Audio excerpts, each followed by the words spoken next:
ಓಂ ಶ್ರೀ ಪರಮಾತ್ಮನೇ ನಮಃ. ಶ್ರೀಮದ್ಭಗವದ್ಗೀತಾ ಧ್ಯಾನ ಶ್ಲೋಕಃ. ಓಂ ಪಾರ್ಥಾಯ ಪ್ರತಿಬೋಧಿತಾಂ ಭಗವತಾ ನಾರಾಯಣೇನ ಸ್ವಯಂ ವ್ಯಾಸೇನ ಗ್ರಥಿತಾಂ ಪುರಾಣಮುನಿನಾ ಮಧ್ಯೆ ಮಹಾಭಾರತಂ ಅದ್ವೈತಾಮೃತವರ್ಷಿಣೀಂ ಭಗವತೀಂ ಅಷ್ಟಾದಶಾಧ್ಯಾಯಿನೀಂ ಅಂಬ ತ್ವಾಮನುಸಂತತಾಮಿ ಭಗವದ್ಗೀತೆ ಭವದ್ವೇಷಿಣೀಂ. ನಮೋऽस्तु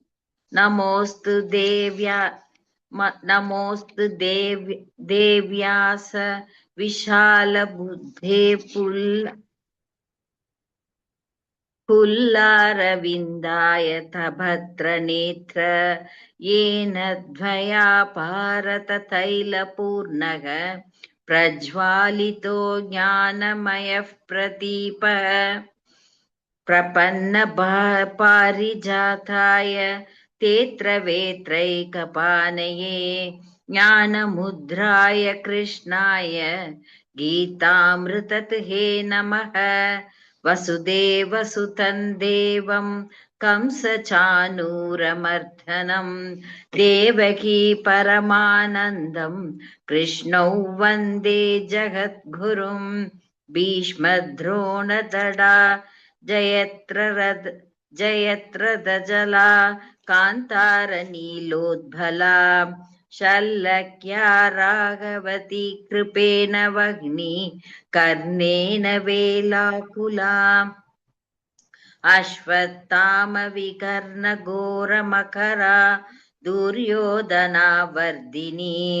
सोत्तीर्णा खलु पाण्डवैरननदी कैवर्तः केशवः पाराशर्यवजः सरोजममलं गीतार्थगन्धोद्घटम् नानाज्ञानगकेसरं हरिकथा सम्बोधनाबोधितं लोके षड्जनषट्पदैरहरः पेपीयमानं मुदा भूयात् भारत पंकजं कलिमल प्रध्वंसिनः श्रेयसे मूकं करोति वाचालं पङ्कुं लङ्घयते गिरिं यत्कृपातमहौ वन्दे परमानन्दमाधवम्.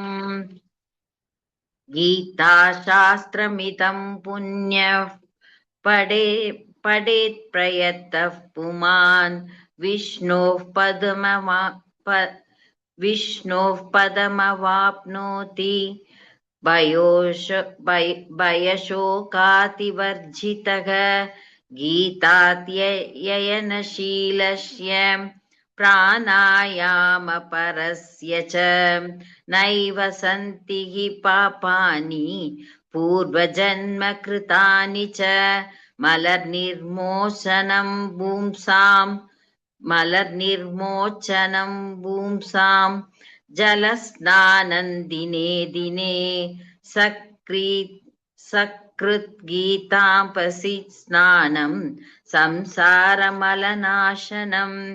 गीता सुगीता कर्तव्या किमन्यै शास्त्रविस्तरैः या स्वयं पद्मनाभस्य मुखपद्मात् विनिसृता. भारतामृतसर्वस्वं विष्णोर्वक्त्रात् विनिसृतं. गीता गङ्गोदकं पीत्वा पुनर्जन्म न विद्यते. सर्वोपनिषतो गावः दोक्ता गोपालनन्दनः पार्थो वत्सः सुधीर्भोक्ता दुग्धं गीतामृतं महत्. एकं शास्त्रं एकं शास्त्रं देवगीपुत्रगीतम् एको देवगीपुत्र एव एको मन्त्रस्तस्य नामानि यानि कर्माप्येकं तस्य देवस्य सेवा शान्ताकारं भुजगशयनं पद्मनाभं सुरेशं विश्वातारं गगनसदृशं मेघवर्णं शुभांगं लक्ष्मीकान्तं कमलनयनै ध्यानगम्यं वन्दे विष्णुं भवभयहरं सर्वलोकैकनाथं यं ब्रह्मा वरुणेन्द्ररुद्रमरुतः स्तुन्वन्ति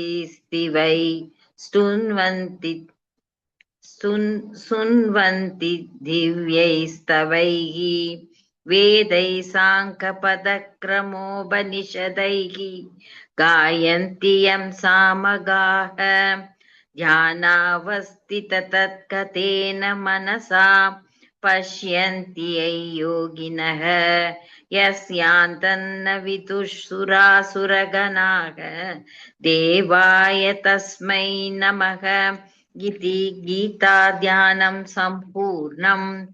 ओम श्री परमात्मने नमः। श्रीमद्भगवद् गीता अथ प्रथमोऽध्यायः अर्जुन विषादयोगः। धृतराष्ट्र उवाच धर्मक्षेत्रे कुरुक्षेत्रे समवेदायुयुत्सवः मामकाः पाण्डवाश्चैव किमकुर्वत सञ्जय। सञ्जय उवाच दृष्ट्वा तु पाण्डवानीकं व्यूढं दुर्योधनस्तथा ताचार्यमुपसङ्गम्य राजा वचनमब्रवीत् पश्यैतान् पाण्डुपुत्राणाम् आचार्यमहदीं चमुं व्यूढान् नृपतपुत्रेण तव शिष्येन धीमता अत्र शूरा महेश्वासाः भीमार्जुनसमायुधि युयुधानो विराटश्च नृपतश्च महारथः दृष्टकेतुश्चेकितानः काशीराजश्च वीर्यवान् पुरुजित्कुन्दिभोजश्च शैप्यश्च नरपुङ्गवः युधामन्युश्च विक्रान्तः उद्धमौजाश्च वीर्यवान् सौभद्रे द्रौपदेयाश्च सर्व एव महारथाः अस्माकं तु विशिष्टाये तानि बोधत् विजोतम नायका मम सैन्यस्य संज्ञार्थं तान् ब्रवीमिथे भवान् भीष्मश्च कर्णश्च कृपश्च समितिञ्जयः अश्वत्थामा विकर्णश्च सौमदत्तिस्तथैव च अन्ये च बहवः शूरा मदर्थे त्यक्तजीविताः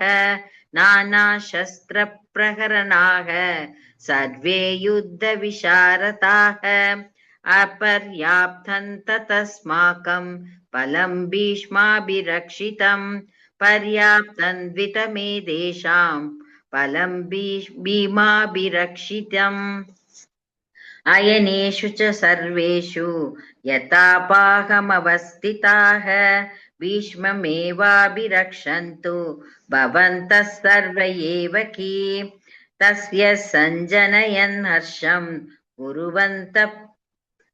गुरुवृत्तः पितामहः सिंहनादौ विनद्योच्चैः शङ्खं तद्मौ प्रतापवान् ततः शङ्खाश्च भैर्यश्च पनवानकगोमुखाः सहसैवाप्यहन्यन्त सशब्दस्तुमुलो तुमुलोऽभवत्। ततः श्वेतैर्हयर्युक्ते महति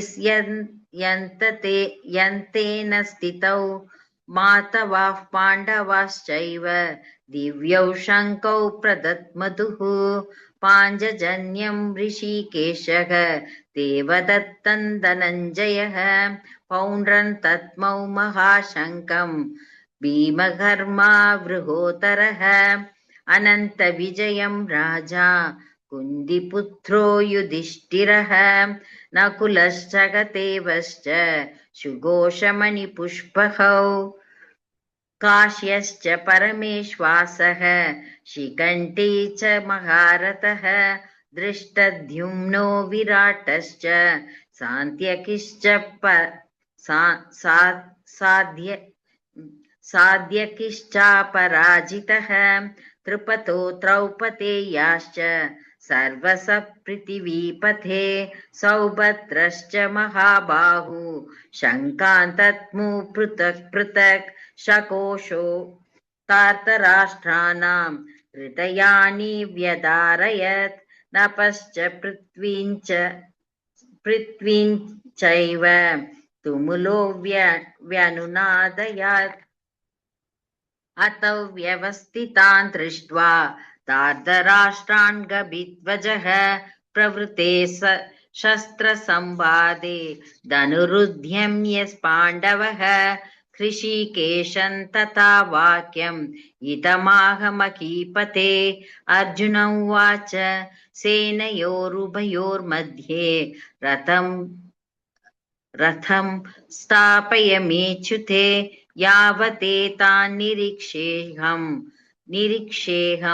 योद्धुकामानवस्थितान् कैर्मया सह योद्धव्यम् अस्मिन् रणसमुद्यमे योत्स्यमानान् वेक्षेऽहं ययेतेऽत्र समागताः दार्धराष्ट्रस्य दुर्बुद्धेः युद्धे प्रियचिकीर्षवः सञ्जय उवाच एवमुक्तो ऋषिकेशः गुडाकेशेन भारत सेनयोरुभयोर्मध्ये स्थापयित्वा रथोत्तमं भीष्मद्रोणप्रमुखतः सर्वेषां महीक्षिताम् उवाच पार्थ पश्यैतान् समवेदान् कुरुनिः तत्र पश्यस्थितान् पार्थः पितॄनत पितामहान् आचार्यान् मातुलान् भ्रातॄन् पुत्रान् पौत्रान् सखींस्तथा श्वशुरान् सुकृतश्चैव सेनयोरुभयोरपि तान् समीक्षय स कौन्तेयः सर्वान् बन्धूनवस्थितान् कृपया परयाविष्टः विषीतन्निदमब्रवीत् अर्जुन उवाच दृष्ट्वेमं स्वजनं कृष्ण युयुत्सुं समुपस्थितं सीदन्ति मम गात्राणि मुखं च परिशुष्यति वेपतुश्च शरीरे मे रोमहर्षश्च जायते गाण्डीवं श्रंसते हस्तात् द्वक्चैव परिदह्यते न च शक्नोम्यवस्थातुं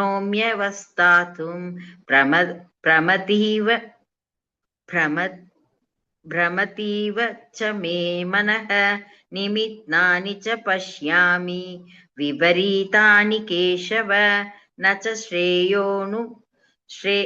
श्रेयोनुं पश्यामि हत्वा स्वजनमाहवे न काङ्केश विजयं कृष्ण न च राज्यं सुखानि च किन्नो राज्येन गोविन्द किं भोगैर्जीवितेन वा येषामर्थे काङ्क्षितन्नः राज्यं भोगाः सुहानि च तैमेव स्थिता युद्धे प्राणां त्यक्त्वा स्तनानि च आचार्यः पितरः पुत्राः तथैव च पितामहाः मातुला श्वशुरा भौत्राः शाला सम्पन्तिनस्तथा एतान् हन्तुमिच्छामि घनतोऽपि मधुसूदन अपि त्रैलोक्यराज्यस्य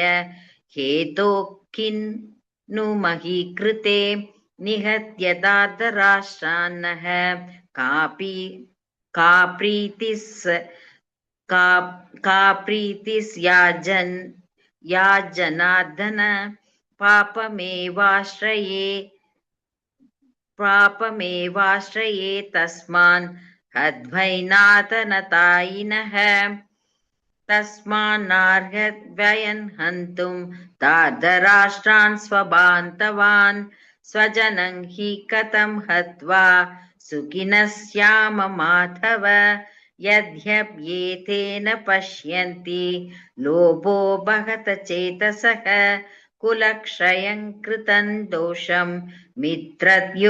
मित्रद्रोगे च पातहम् कथन्न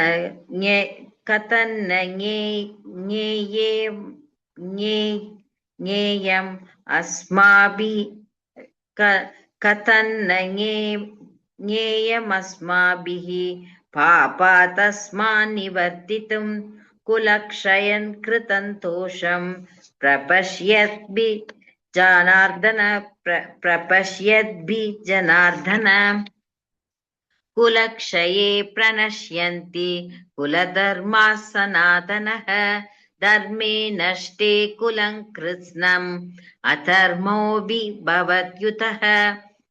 भवत्युत अधर्माभि भवात् कृष्ण प्रदुष्यन्ति कुलस्त्रियः स्त्रीषु दुष्टासु वार्ष्णेय जायते वर्णसङ्करः शङ्करो नरकायैव कुलज्ञानं कुलस्य च पतन्ति पितरो ह्येषां लुप्तपिण्डोदहाक्रियः दोषैरेधैः कुलज्ञानं वर्णशङ्करकारकैः उत्सात् यन्ते जातिधर्माः कुलधर्माश्च शाश्वताः उत्सन्न कुलधर्माणां मनुष्याणां जनार्दन नरके नियतौ वासः भवतीत्यनुशुश्रुम अकोपद महत्पापं कर्तुव्यवसिता वयं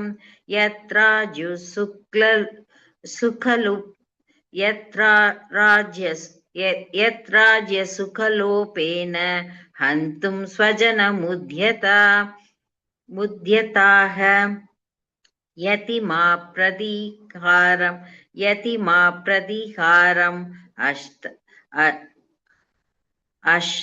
अशस्त्रं शस्त्रपाणयः दार्धराष्ट्रारणे हन्युः तन्मे क्षेमतरं भवेत् सञ्जय उवाच एवमुक्त्वा अर्जुनः सङ्गे रथोपस्थौ उपाविशत् विसृजत् शशरं चापं सोगसंविघ्नमानसः ॐ तत्सदिति श्रीमद्भगवद्गीतासु उपनिषत्सु ब्रह्मविद्यायां योगशास्त्रे श्रीकृष्णार्जुनसंवादे अर्जुनविषादयोगो नाम प्रथमोऽध्यायः। ॐ श्री परमात्मने नमः। अथ द्वितीयोऽध्यायः। साङ्ख्ययोगः। सञ्जय उवाच तथा कृपयाविष्टम् अश्रुपूर्णाकुलेक्षणं विषीदन्तमितौ वाक्यम् उवाच मधुसूदनः। श्रीभगवानुवाच कुतस्त्वाकश्मलमिदं विषमे समुपस्थितम् अनार्यजुष्टमस्वर्ग्यम् अकीर्तिकरमर्जुन। क्लैब्यं मास्मगमः पार्थ नैतत्त्वय्युपपद्यते। शूद्रन् हृदय दौर्बल्यं त्यक्तोत्तिष्ठ परन्तप। अर्जुन उवाच कथं भीष्ममहं सङ्ख्ये द्रोणं च मधुसूदन इषुभिः प्रतियोत्स्यामि पूजार्हा वरिसूदन। कुरुन्न हत्वा हि महानुभावान् श्रेयो भोक्तुं भैक्ष्यमपीह लोके। हत्वार्थकामांस्तु कुरुनिहैव भुञ्जीय भोगान् रुधिरप्रदिग्धान्। न चैतद्विद्मः कदरन्नो गरीयः यत्वा जयेमे यदि वा नो जयेयुः। यानेव हत्वा न जिजीविषामः तेव स्थिताः प्रमुखे धार्तराष्ट्राः। कार्पण्यतोषोपहतः स्वभावः पृच्छामि त्वां धर्मसम्मूढचेताः। यान्निश्चितं ब्रूहि तन्मे शिष्यस्तेऽहं चादिमान् त्वां प्रपन्नं।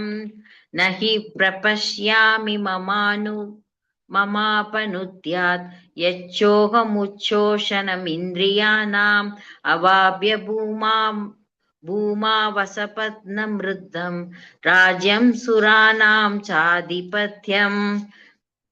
सञ्जय उवाच एवमुक्त्वा ऋषिकेशं गुडाकेशः परन्तप न योत्स्य इति गोविन्दम् उक्त्वा तूष्णीं पपूवः। तमुवाच ऋषिकेशः प्रहसन्निव भारत सेनयोरुभयोर्मध्ये विषीदन्तमितौ वचः। श्रीभगवानुवाच अशोच्यानन्वशोचस्त्वं प्रज्ञावादांश्च भाससे। कथासु न कथासूंश्च नानुशोचन्ति पण्डिताः। न त्वेवाहं जातु नासं न ध्वन्नेमे जनाधिपाः। न चैव न भविष्यामः सर्वे वयमतः परम्। देहिनोऽस्मिन् यथा देहे कौमारै यौवनं जरा तथा देहान्ध्रप्राप्तिः धीरस्तत्र न मुह्यति। मात्रा स्पर्शास्तु कौन्तेय शीतोष्णसुखदुःखदाः आहमापायिनो नित्याः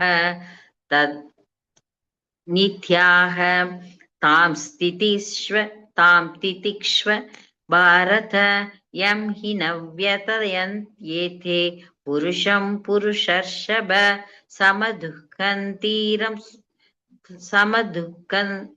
समदुःखसुखं धीरं सोमृदुत्वाय कल्पते। नासातो विद्यते भावः नाभावो विद्यते सतः उभयोरपि दृष्टोऽन्तः। त्वतन्योस्त्वत्वतर्षिभिः अविनाशी तु विद्धि येन सर्वमिदं ततं। विनाशमव्ययस्यास्य न कश्चित् कर्तुमर्हति। अन्तवन्त इमे देहाः नित्यस्योक्ता शरीरिणः अनाशिनो प्रमेयस्य तस्माद्युध्यस्व भारत। भारत ययने यये ययेनव्वेति हन्तारं यस्यैनं मन्यते हतम् उपौथौ न विजानीताः नायं हन्ति न हन्यते न जायते म्रियते वा कदाचित् नायं भूत्वा भविता वा न भूयः अजो नित्यः शाश्वतोऽयं पुराणः न हन्यते हन्यमाने शरीरे वेदाविनाशिनं नित्यं ययेनमजमव्ययं कथं स पुरुषः पार्थ कङ्घातयति हन्दिकं वासांसि जीर्णानि यथा विहाय नवानि गृह्णानि नरोपराणि तथा शरीराणि विहाय जीर्णान् यन्यानि शय्यानि नवानि देहे नैनं चिन्तन्ति शस्त्राणि नैनं दहति भावः नैचनं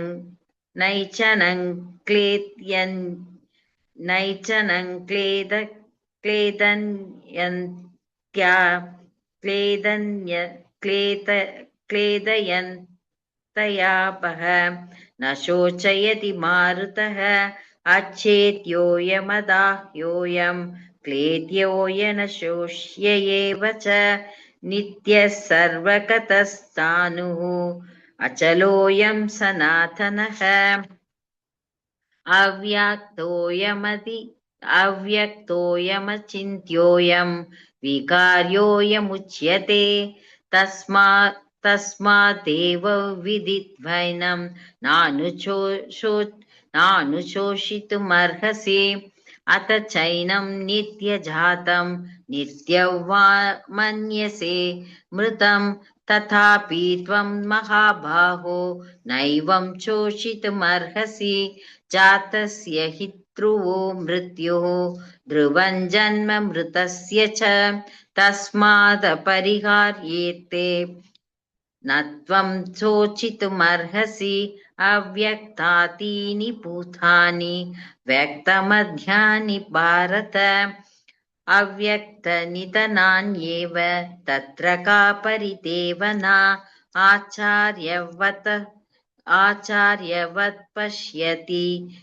आचार्यवत् पश्यति कश्चिदेनम् आश्चर्यवत् वदति तथैव चान्यः आचार्यवश्चैनमन्यैः शृणोति श्रुत्वाप्येनौ वेद न चैव कश्चित् देहि नित्यमवध्योऽयं देहे सर्वस्य भारत तस्मात् सर्वाणि भूतानि न त्वं शोचितुमर्हसि स्वधर्मपि सावेक्ष्य न विकम्पितुमर्हसि धर्म्याति युद्धाश्रेयोन् यत् धर्म्याति श्रेयोत्यन्यत् क्षत्रियस्य न विद्यते यत्रुच्या सोपपन्नं स्वर्गद्वारमपावृतं स्वर्गद्वारमपावृतं सुखिनः क्षत्रियाः पार्थ लभन्ते युक्तमीदृशम् अथ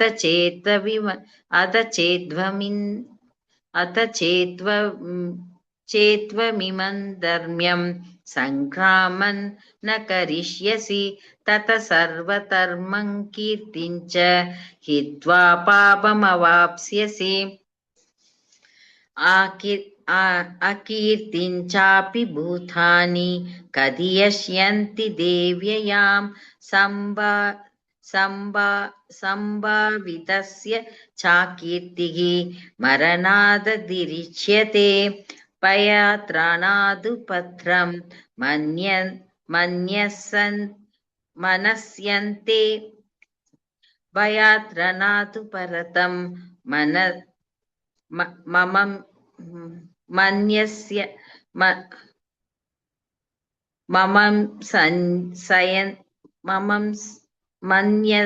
मन्संशयन्ते त्वामहारथाः येषाञ्च त्वं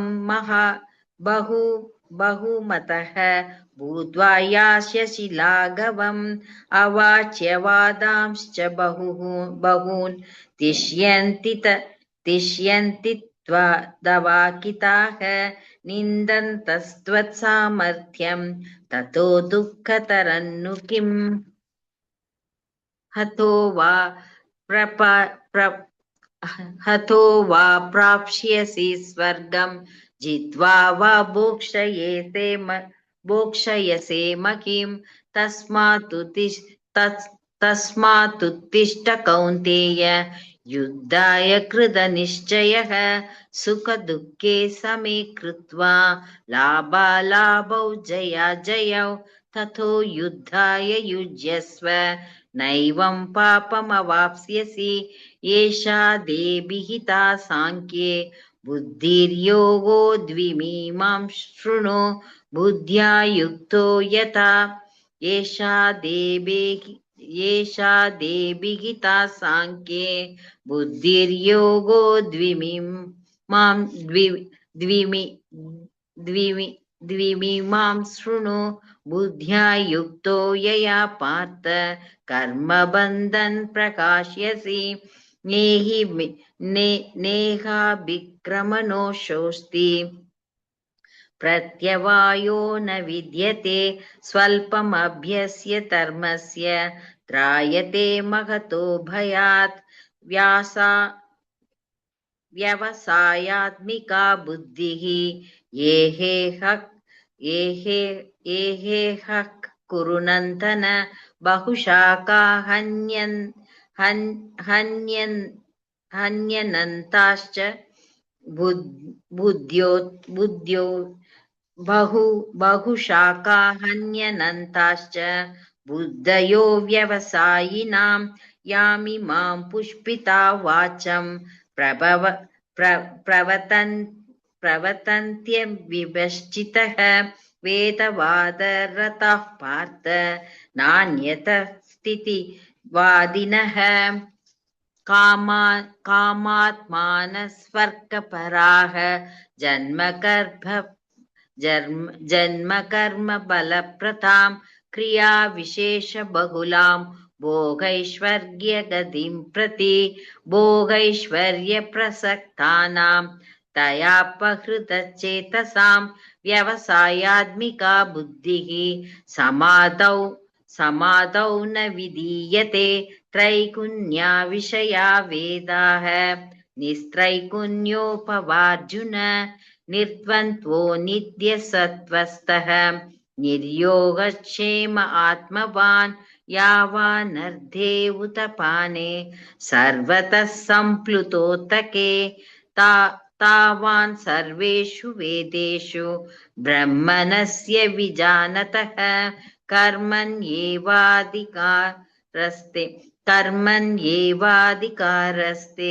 मा फलेषु कदाचन मा कर्मफलहेतुर्भूः मा ते सङ्गोत्स्वकर्मणि योगस्थ कुरु कर्माणि सङ्गं त्यक्त्वा धनञ्जय सिद्ध्यसिद्धयो समो भूत्वा समद्वै योग उच्यते दुरेण ह्यवरं कर्म बुद्धियोगास्धनञ्जय बुद्धौ शरणम् अन्विच्छ कृपाणः फलकेतवः बुद्धियुक्तो जहातीह उपे सुकृतुष्कृते तस्मात् योगाय युज्यस्व योगः कर्मसु कौशलं कर्मजं बुद्धियुक्ताः फलं त्यक्त्वा मनीषिणः जन्मबन्धविनिर्मुक्ताः पदं कश्चन्त्यनामयं यथा ते मोहकलिलं बुद्धिर्व्यतितरिष्यति तथा कन्तासि निर्वेदं श्रोतव्यस्य श्रुतस्य च श्रुत्विप्रतिपन्ना ते यथास्तास्यति निश्चला समाधावचला बुद्धिः तथा योगमवाप्स्यसि। अर्जुन उवाच स्थितप्रज्ञस्य का पाश समाधिस्तस्य केशव स्थितति किं प्रपाशेत किमासीथौ व्रजते किम्। श्रीभगवानुवाच प्रजहाति यथा कामान् सर्वान् पार्थ मनोगतान् आत्मन्येवात्मना दुष्टः स्थितप्रज्ञस्ततोच्यते।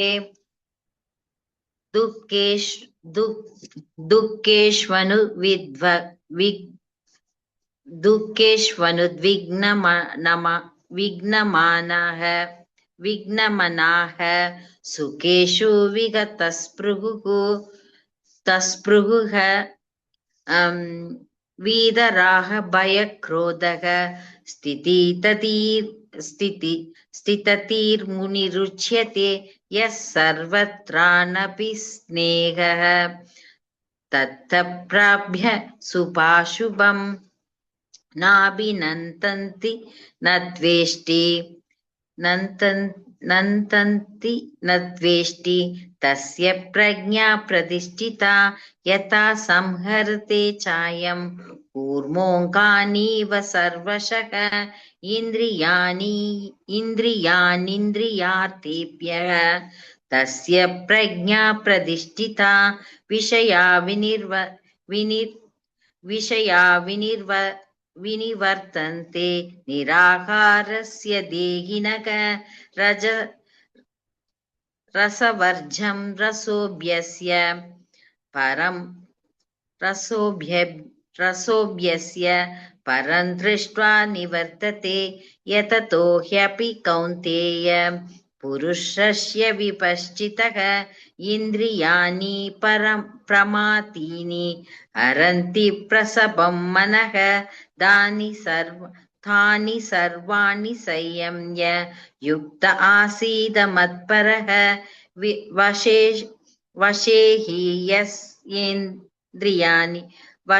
हि यस्येन्द्रियाणि तस्य प्रज्ञा प्रतिष्ठिता तया ध्यायतो विषयान् पुंसः संकष्टेषु पजायते संगात् संजायते कामक्रोधोऽपि जायते क्रोधात् भवति सम्मोहः सम्मोहात् स्मृतिविभ्रमः स्मृतिभ्रंशात् बुद्धिनाशः बुद्धिनाशात् प्रणश्यति रागद्वेषवियुक्तैस्तु विषयानिन्द्रियैश्चरन्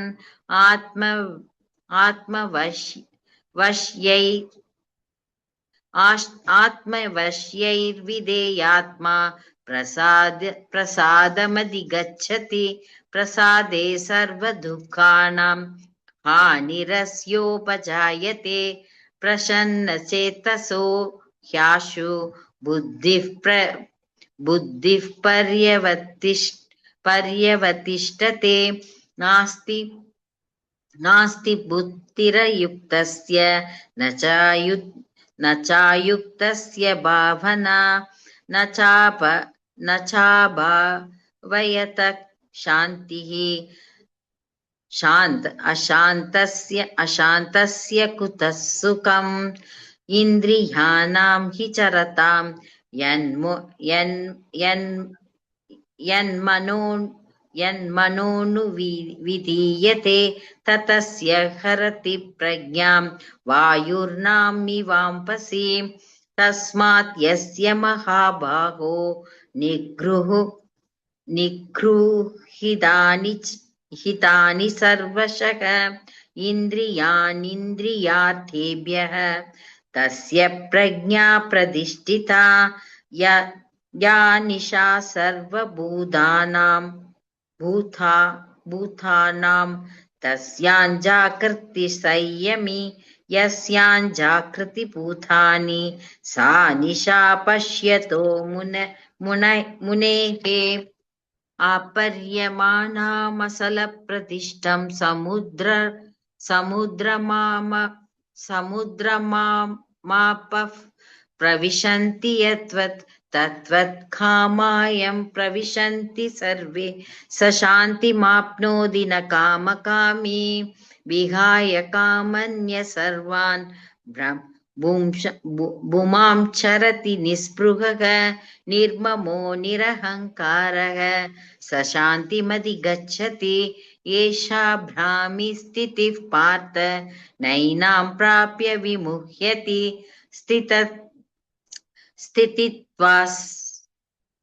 स्थितित्वास्यामन्तकालेऽपि ब्रह्मनिर्वाणमृच्छति। ॐ तत्सदिति श्रीमद्भगवद्गीतासु उपनिषत्सु ब्रह्मविद्यायां योगशास्त्रे श्रीकृष्णार्जुनसंवादे साङ्ख्ययोगो नाम द्वितीयोऽध्यायः। ॐ श्री परमात्मने नमः। अथ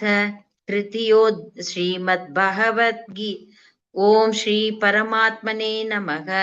श्रीमद्भगवद्गीता अथ तृतीयोऽध्यायः कर्मयोगः। अर्जुन उवाच जायसि चेत् कर्मणस्ते मता बुद्धिर्जनार्दन तत्किं कर्मणि घोरे मां नियोजयसि केशव।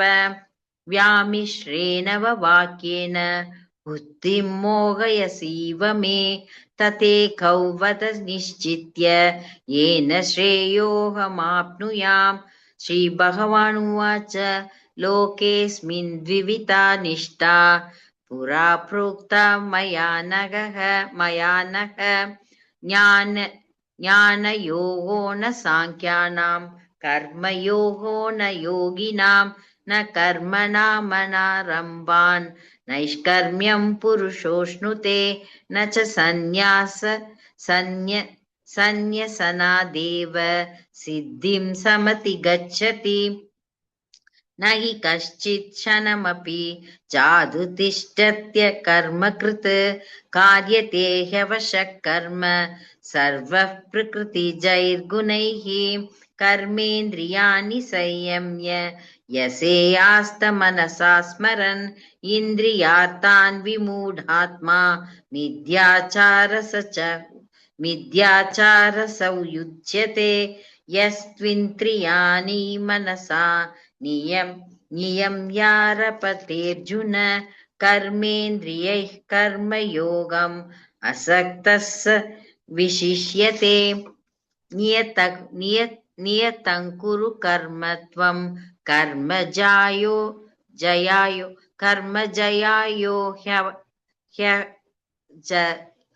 कर्मजयायो ह्यकर्मणः शरीरयात्रापि च ते न प्रसिद्ध्येत कर्मणः यज्ञार्थात् कर्मणोऽन्यत्र लोकायां कर्म बन्धनः तदर्थं कर्म कौन्तेय मुक्तसङ्गः समाचर ह्यः सह यज्ञाः प्रजा सृष्ट्वा प्रोवाच प्रजापतिः अनेन प्रविश्यत्वं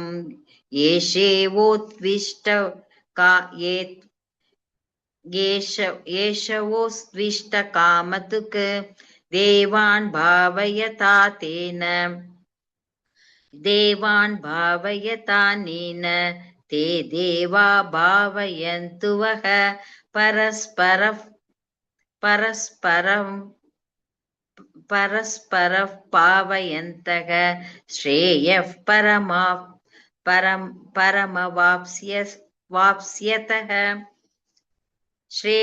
परमवाप्स्यत इष्टान् भोगान् हि वो देवो दास्यन्ते यज्ञभाविताः तैर्तत्तान प्रदायैभ्यः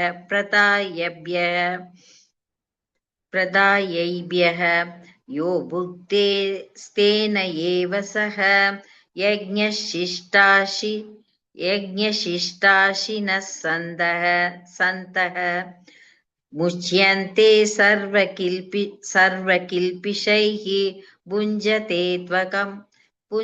पुञ्जते ते त्वगं पापाः ये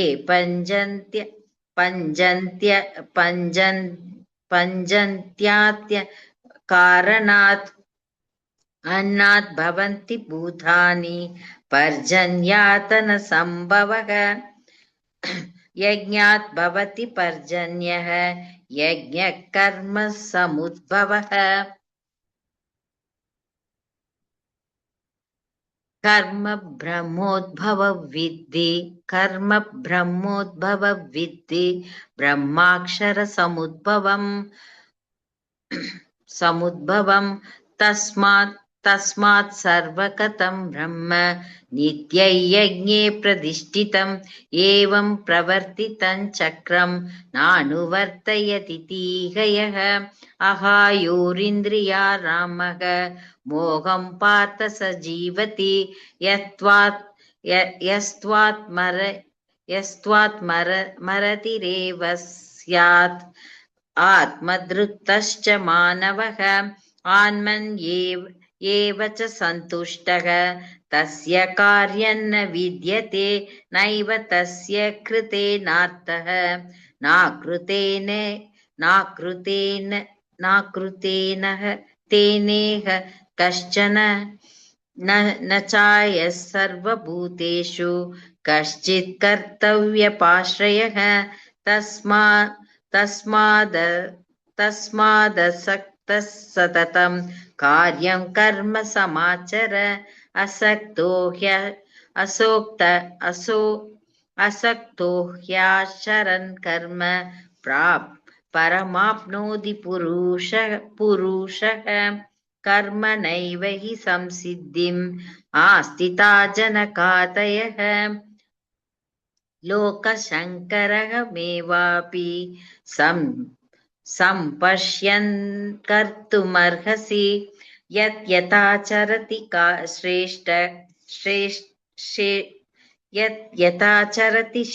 श्रेष्ठः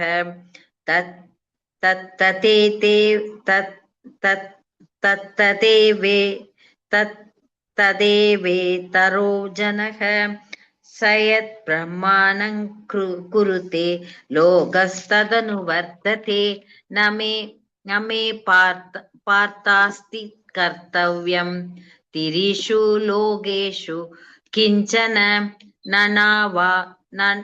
नानावाप्तमवाप्तव्यं वर्त एव च कर्मणि यदि ह्यहं न वर्तेयं जादुकर्मण्यतन्त्रितः मम वर्त्मानुवर्तन्ते मनुष्याः पार्थ सर्वशः उत्सीथेयुरिमे लोकाः न कुर्यां कर्म चेदहं शङ्करस्य च कर्तास्याम्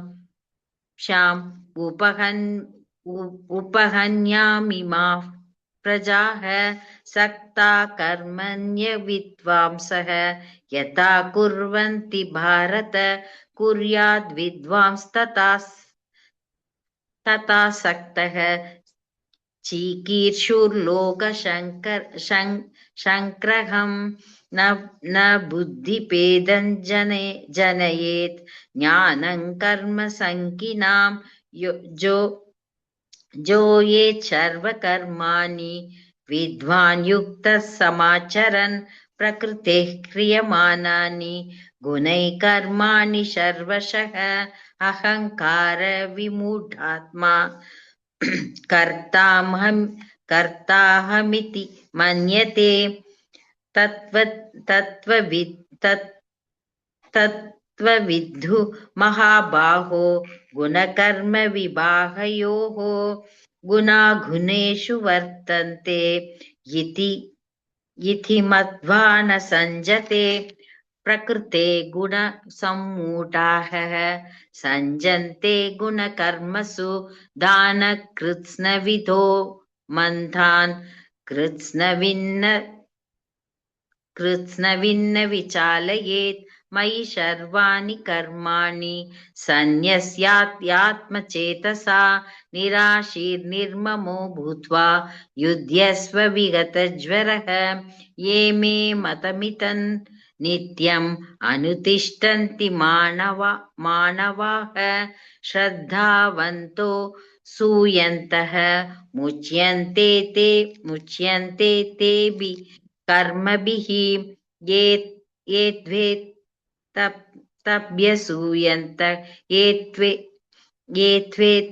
त्वेत्यसूयन्तः नानुतिष्ठन्ति मे मतं सर्वज्ञानविमूढांस्तान् विद्धि नष्टान् चेतसः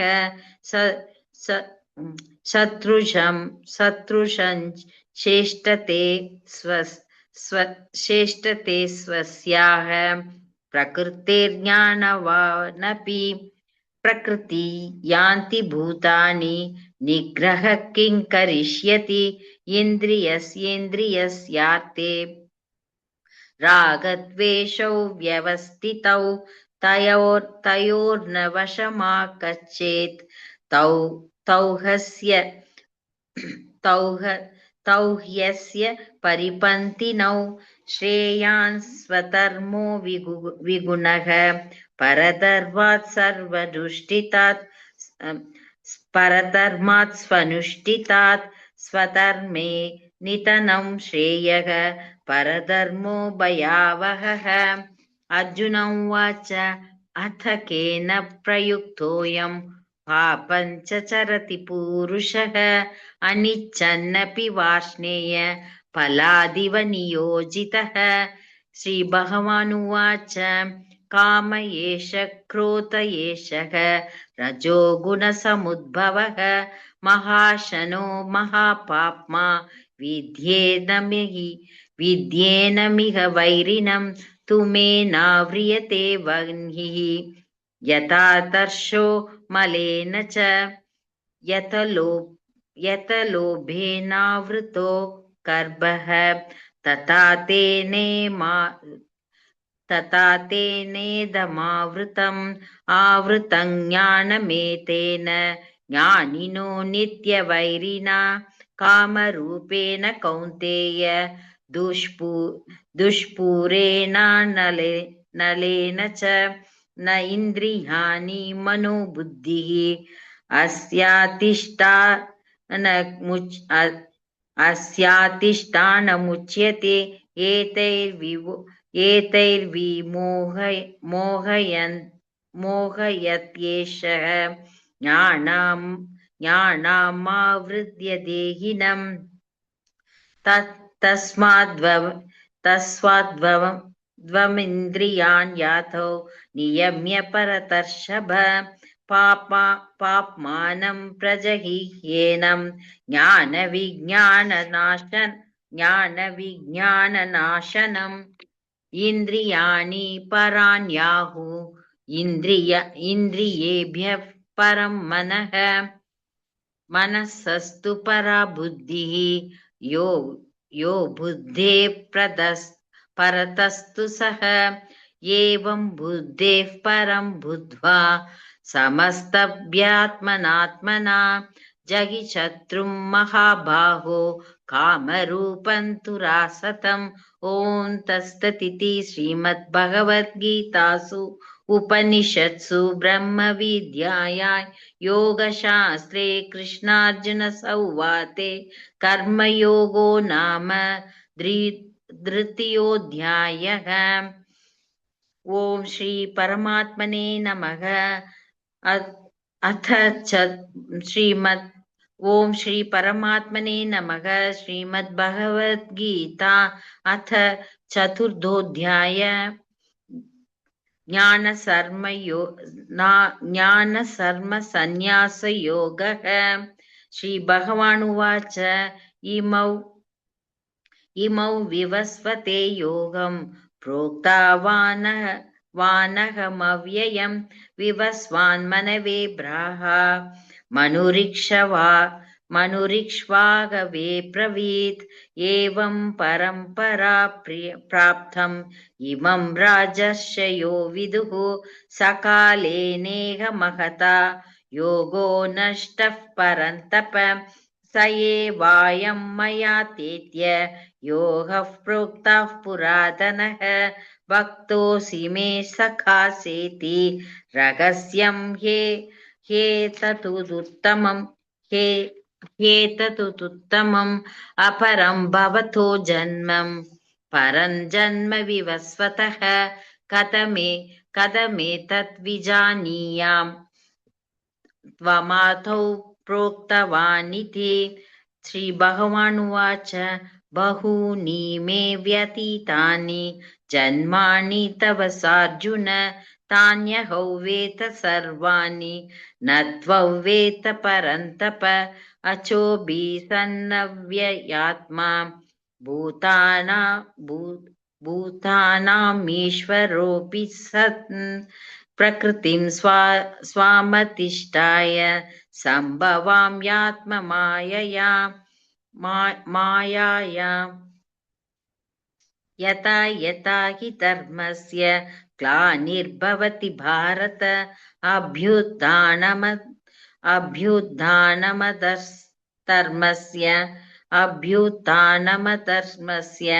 तदात्मानं सृजाम्यहं परित्राणाय चातूनां विनाशाय च दुष्कृतां तं धर्म संस्थापनार्थाय सम्भवामि युगे युगे जन्म कर्म च मे दिव्यम् एवं यो वेत्ति तत्त्वतः त्यक्त्वा देहं पुनर्जन्म नैति मामेति सोऽर्जुन वीतराग भयक्रोधाः मन्मया मामुपाश्रिताः बहवो ज्ञानतपसा भूता मद्भावमागताः यो यथा मां प्रपद्यन्ते तांस्तथैव भजाम्यहं मम वर्त्मानुवर्तन्ते मनुष्याः पार्थ सर्वशः काङ्क्षन्तः कर्मणां सिद्धिं यजन्तैक देवताः क्षिप्रं हि मानुषे लोके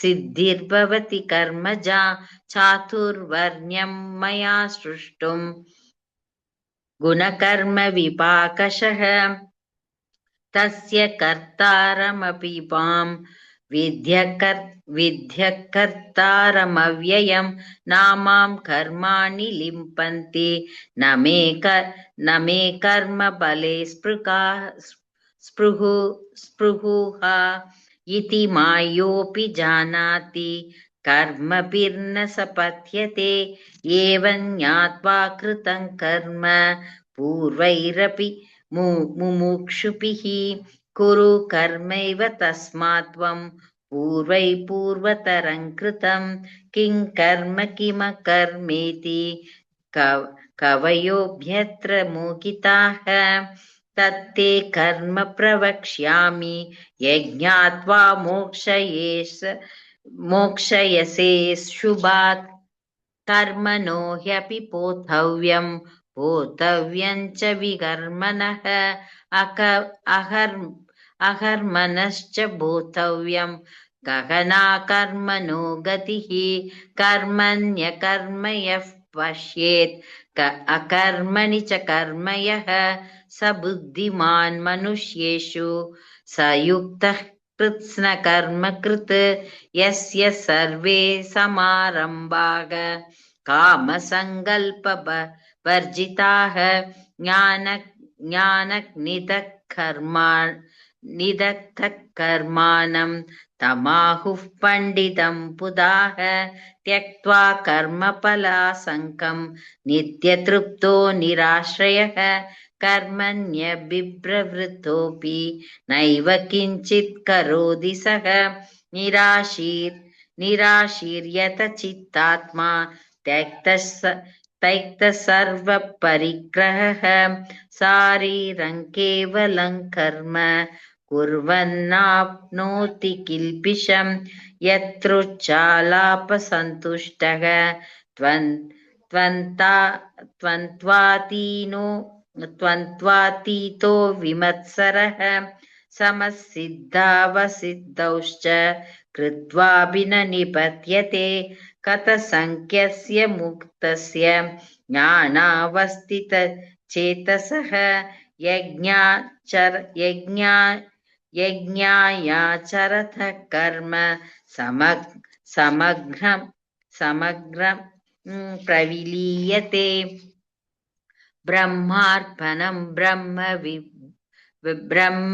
ब्रह्महविः ब्रह्माग्नौ ब्रह्मणाहुतं ब्रह्मैव ते कन्तव्यं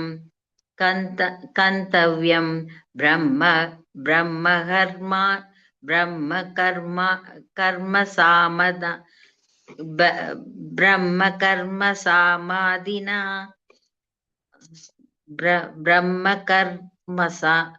कर्मसमाधिना स्मदिना तैवमेवापरे यज्ञं योगिनः पर्युपासते ब्रह्माज्ञावपरे यज्ञं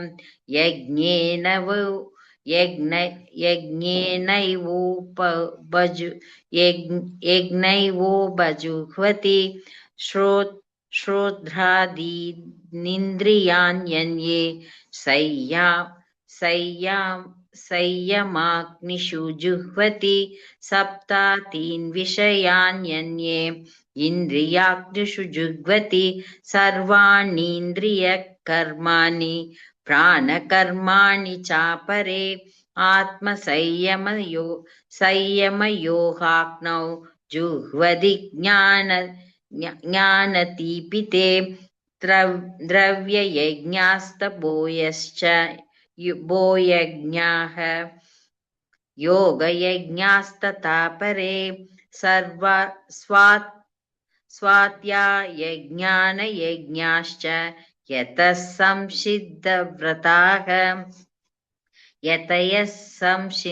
संसिद्धव्रताः अपाने जुह्वति प्राणं प्राणे पानं तथा परे प्राणापानगतिरुद्ध्वा प्राणायामपरायणाः अपरे नियताहाराः प्राणात् प्राणेषु जुह्वति सर्वेऽप्येते यज्ञवितः यज्ञश्च पितकल्मषाः यज्ञशिष्टामृतभुजः यान्ति ब्रह्म सनातनं नायल्लोकेऽस्य यज्ञस्य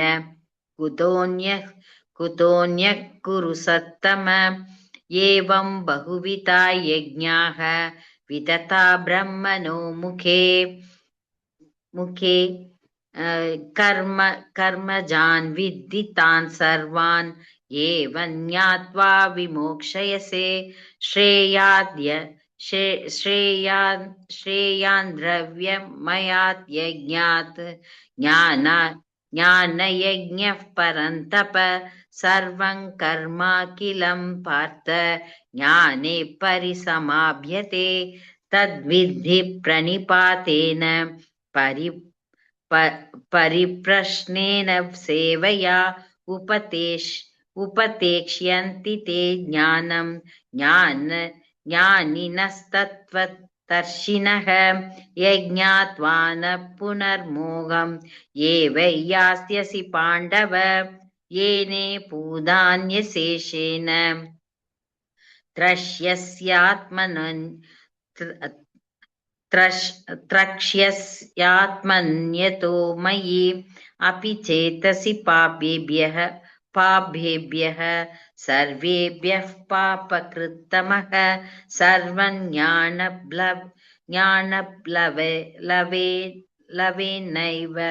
सर्वज्ञानप्लवेनैव वृजिनं सन्तरिष्यसि यतैतांसि समितोऽग्निः पस्मात् कुरुतोऽर्जुन ज्ञानाग्निः सर्वकर्माणि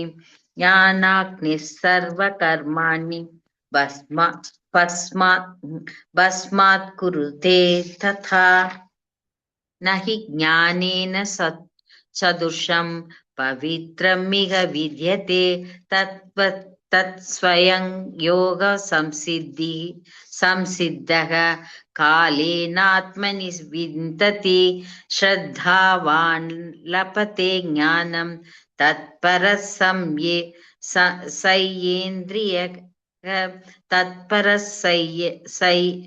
संयतेन्द्रियः ज्ञानं लब्ध्वा परां शान्तिम् अशिरो नति गच्छति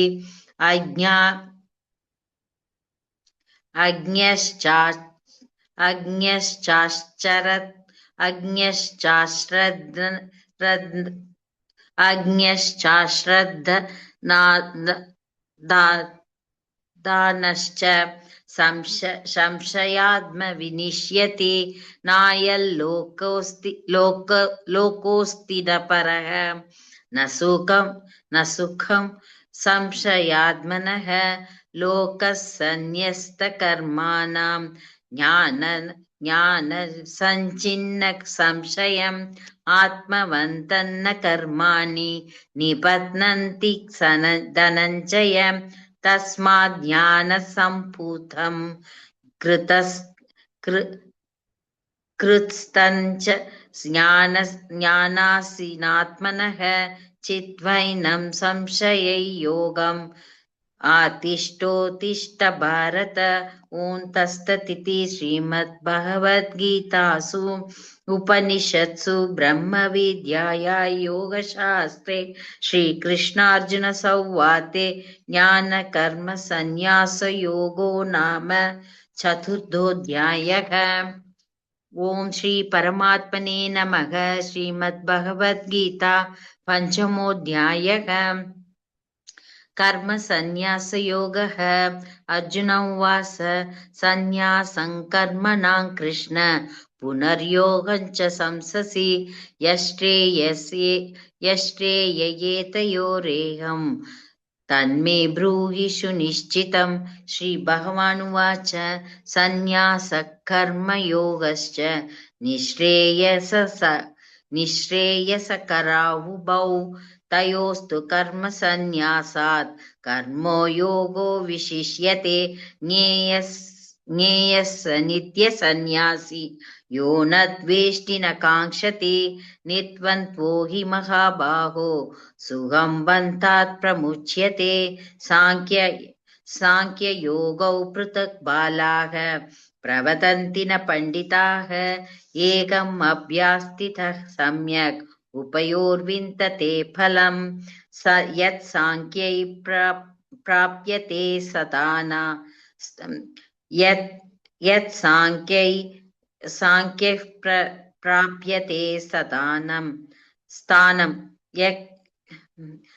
प्राप्यते स्थानं तत् योगैरपि गम्यते। एकं साङ्ख्यञ्च योगञ्च यः पश्यति स पश्यति। संन्यासस्तु महाबाहो दुःखमाप्तुमयो गतः योगयुक्तो मुनिर्ब्रह्म नाशिरेणाधिगच्छति। योगयुक्तो विशुद्धात्मा विजितात्मा जितेन्द्रियः सर्वभूतात्मा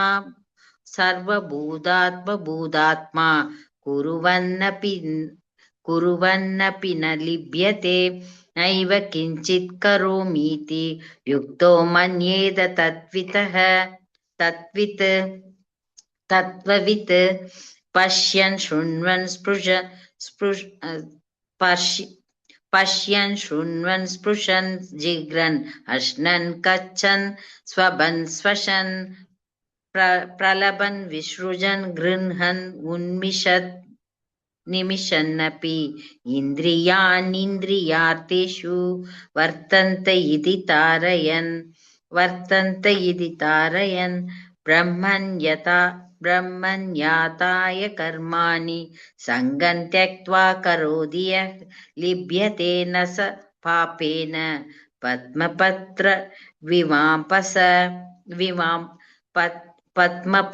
विमांपसा कायेन मनसा बुद्ध्या केवलैरिन्द्रियैरपि यो हि न कर्म कुर्वन्ति सङ्गं त्यक्त्वा शुद्धये युक्तः कर्मफलं त्यक्त्वा शान्तिमाप्नोति नैष्ठिकीम्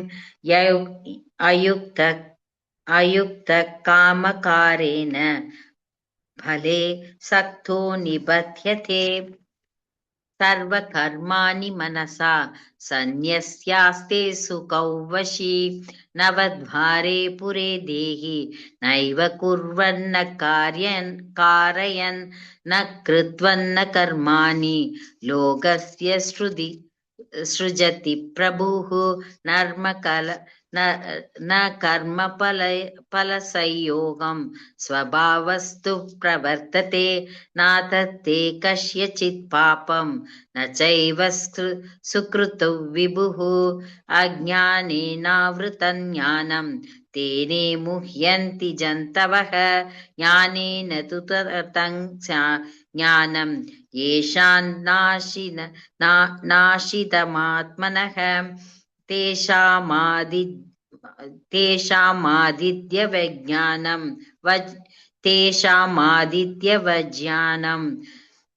प्रकाशयति तत्परं तद्बुद्ध्यस्तततात्मानः तन्निष्ठास्तत्परायणः गच्छन्त्य पुनरावृत्तिं ज्ञानानि निर्धूतकल्मषाः विद्या विनय संपन्ने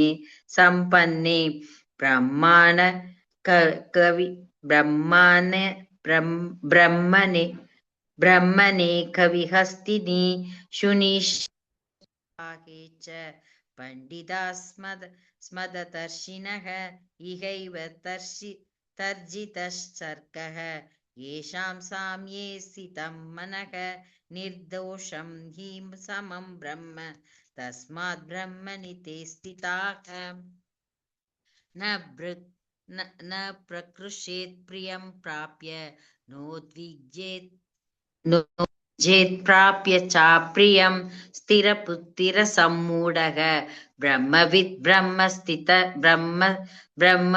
ब्रह्मणि स्थितः पाक्यस्पर्शे स्वसक्तात्मा विन्दत्यात्मनि सत्सुखं स ब्रह्मयोगयुक्तात्मा सुखमक्षयमश्नुते ये हि शंसपर्शजा भोगाः दुःखयोनय एव ते कौन्तेय न तेषु रमते बुधः शक्नोतीहैव यत् सोढुं प्रकाशरीरविमोक्षणात् कामक्रोधोद्भववेगं स युक्तः सुखी नरः योऽन्तः सुखोऽन्तरा रामः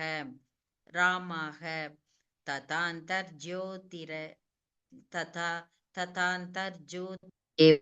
स यो हि ब्रह्मनिर्वाणं ब्रह्मभूतोऽति गच्छति लभन्ते ब्रह्मनिर्वाणं ऋष्यः क्षीणकल्मषाः छिन्नद्वैता यदात्मानः सर्वभूतहिते रताः कामक्रोधवियुक्तानां यतीनाय यतचेतसाम् अपितो ब्रह्मनिर्वाणं वर्तते विदितात्मनां स्पर्शान् कृत्वा बहिर्बाह्यान्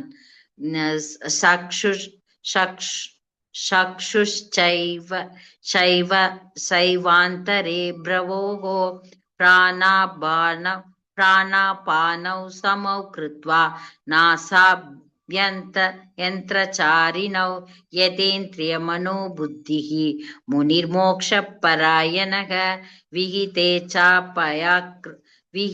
चाभयक्रोधः यः सथा भुक्त एव सः भोक्तारयज्ञतपसां सर्वलोकमकेश्वरं सुकृतं सर्वभूतानां ज्ञात्वा मां चान्तिमृच्छति।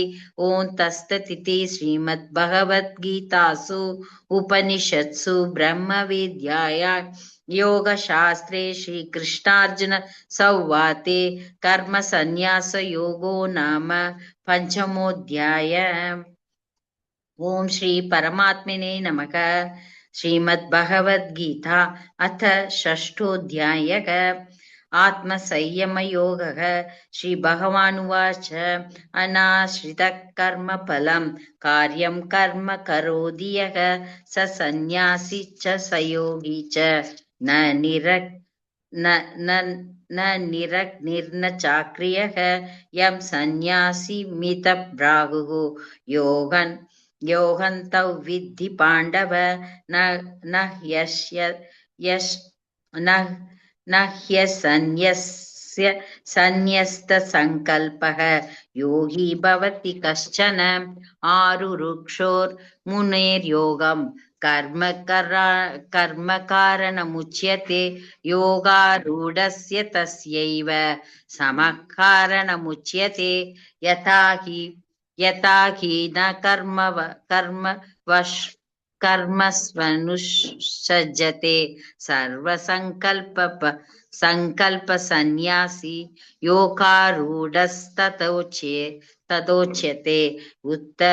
उत्तरेतात्मनात्मनां नात्मानमवसादयेत्।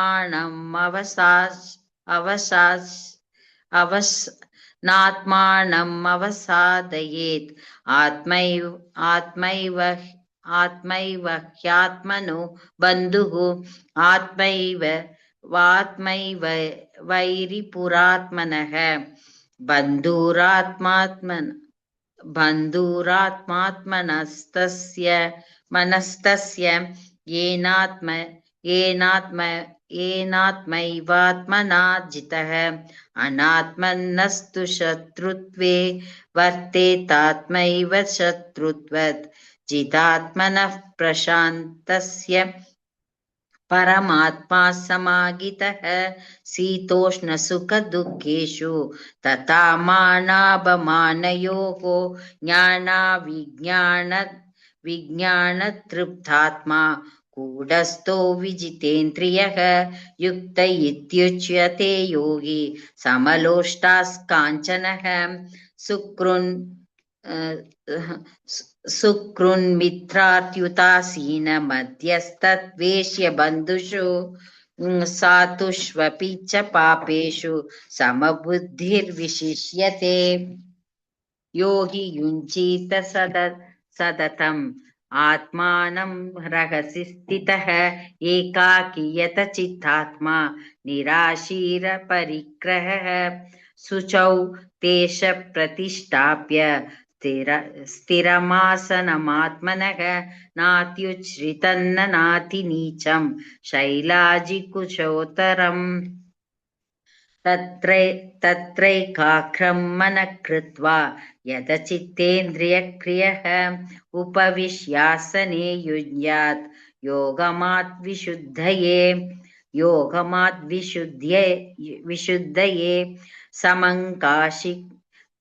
समङ्कायसि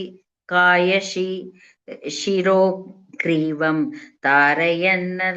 तारयन्नचलं स्थिरः सम्प्रेक्ष्य नासिकाग्रं स्वं दिशश्चानवलोकयन् प्रशान्तात्मा विगतभिः ब्रह्मचारिवृते स्थितः मनः संयम्य मच्चिन्तः युक्त आसीद मत्परः युज्यन्नेवं सदात्मानं योगी नियतमानसः शान्तिं निर्वाणपरमां मत्संस्थामधिगच्छति नात्यश्नतस्तु योगोऽस्ति न चैकान्तमनस्तनमनश्नतः न चाति स्वप्नशीलस्य जाग्रतो नैव सार्जुन युक्तहारविहारस्य युक्तचेष्टस्य कर्मसु युक्तस्वप्नावबोधस्य योगो भवति दुःखः यथा विनियतं चित्तम् आत्मन्येवावतिष्ठते निःस्पृहः सर्वकामेभ्यः युक्त इत्युच्यते तथा यथा दीपो निवातस्तः ते नेङ्कते शोभमास्मृता योगिनो यतचित्तस्य युज्यतो योगमात्मनः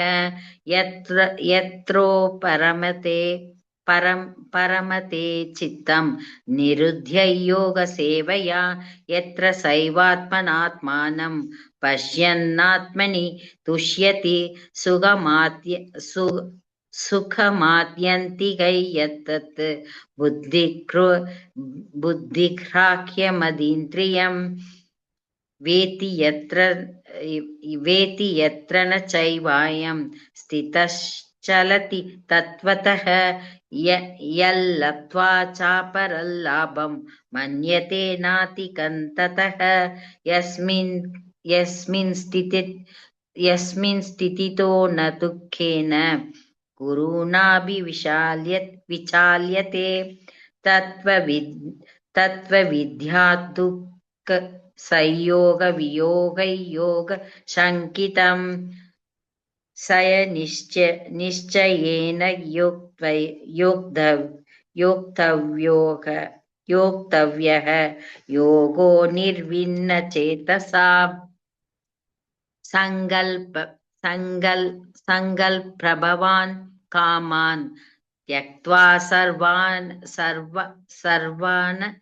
शेषतः मनैस्वेन्द्रियग्रामं विनियम्य समन्ततः शनैः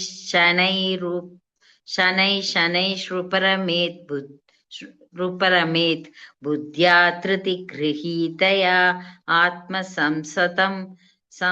आत्मसंसतं मनस्कृत्वा न किञ्चिदपि चिन्तयेत् यतो निश्चरति मनश्चञ्चलमस्थिरं ततस्ततो नियम्यैथ आत्मन्येव वसन्नयेत्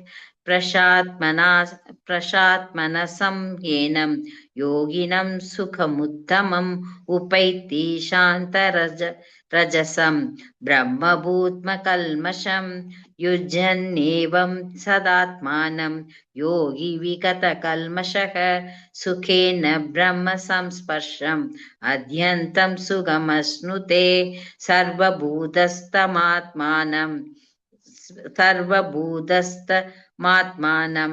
सर्वभूतानि चात्मनि ईक्षते योगयुक्तात्मा सर्वत्र समदर्शन यो मां पश्यति सर्वत्र सर्वं च मयि पश्यति तस्याहं न प्रणश्यामि स च मे न प्रणश्यति सर्वभूतस्थितै यो मां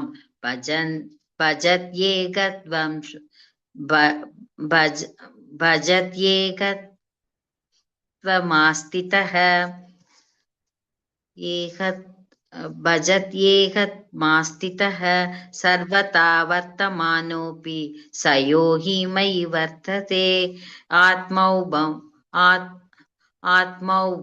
आत्मौभं येन सर्वत्र समं पश्यति योऽर्जुन सुखौ वा यति वा दुःखं स योगी परमो मतः अर्जुन उवाच योगस्य त्वया प्रोक्तः साम्येन मधुसूदन एतस्याहं न पश्यामि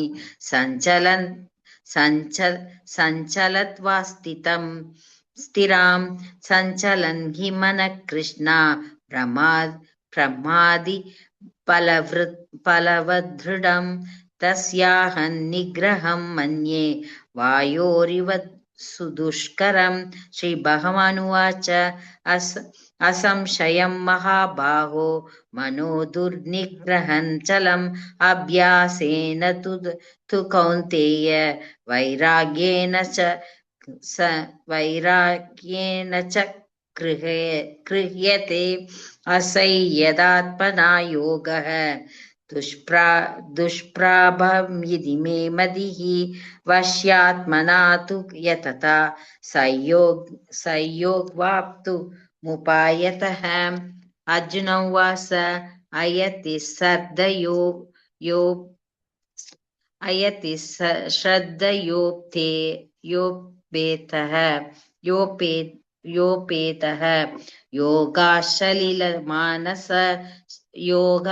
योगाचलितमानसः अप्राप्य योगसंसिद्धिं कां गतिं कृष्ण गच्छति। कच्चिन्नोभयविप्रष्टः छिन्नाभ्रमिव नश्यति अप्रतिष्ठो महाबाहो विमृढो ब्रह्मणः पति। एतन्मे संशयं कृष्ण चेतुमर्हस्य शेषतः त्वदन्य संशयस्यास्य चेतानह्युपपद्यते। श्रीभगवानुवाच पार्थ नैवेह नामुद्र विनाशस्तस्य विद्यते न हि कल्याणकृत्